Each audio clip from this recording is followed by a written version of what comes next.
শাশুড়ির সাথে সুসম্পর্ক গড়ার কিছু কৌশল আপনাদের সাথে শেয়ার করব।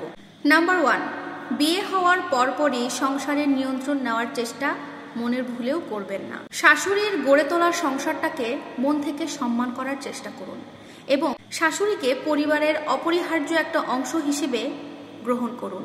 এতে আপনাদের সম্পর্কের মধ্যে স্বাভাবিকত্ব একটা ব্যাপার চলে আসবে আপনা আপনি। নাম্বার 2, রান্না করার সময় শাশুড়ির পরামর্শ অবশ্যই নিন। বিশেষ করে আপনি আপনার শাশুড়ির রেসিপিগুলো, প্রিয় রেসিপি যেগুলো, সেগুলো শুনে শুনে শিখে নিন। এটা কিন্তু শাশুড়ির প্রতি আস্থা এবং শ্রদ্ধার প্রকাশ। নাম্বার 3, অবসর সময়ে আপনি আপনার শাশুড়ির জীবনের কিছু গল্প শুনুন। আপনি আপনার শাশুড়ির কাছ থেকে বিয়ের পরবর্তী জীবনের কথাগুলো শোনার চেষ্টা করুন।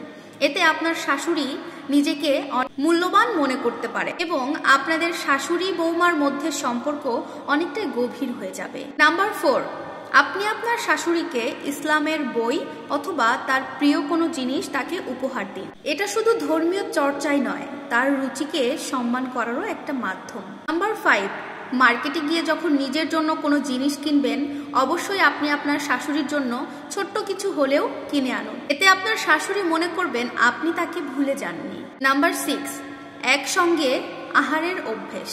নিয়মিত চেষ্টা করুন আপনি আপনার শাশুড়ির সাথে বসে খাবার খাওয়ার জন্য।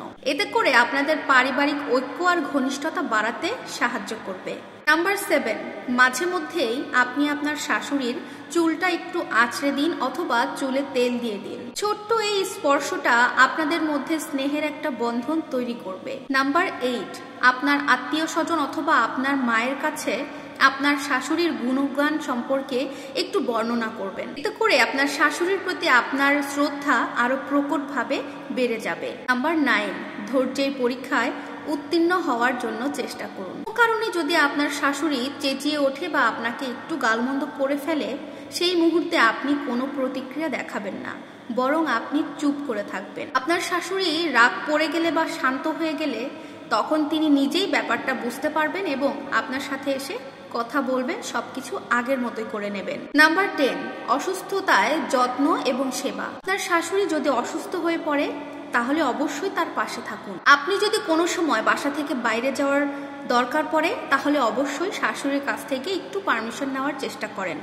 বাড়িতে ফেরার পথে শাশুড়ির প্রিয় খাবারটা কিনে নিয়ে আসুন। নাম্বার 11, সবার সামনে শ্বশুর বাড়ির প্রত্যেকটা মানুষের ভালো কথা বলুন বা ভালো গুণাগুণ সবার সামনে বর্ণনা করুন। এতে করে পরিবারের সবার মধ্যে সম্মান বাড়বে। শেষ কথা, শাশুড়ি মায়ের মতো নয়, এই কথাটা মনের মধ্যে থেকে বের করে ফেলুন। শাশুড়ির স্বভাব বুঝে আপনি নমনীয় হন।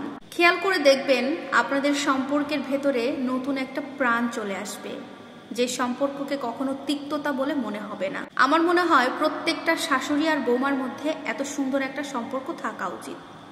ভিডিওটি কেমন লাগলো অবশ্যই জানাবেন। আল্লাহ হাফেজ।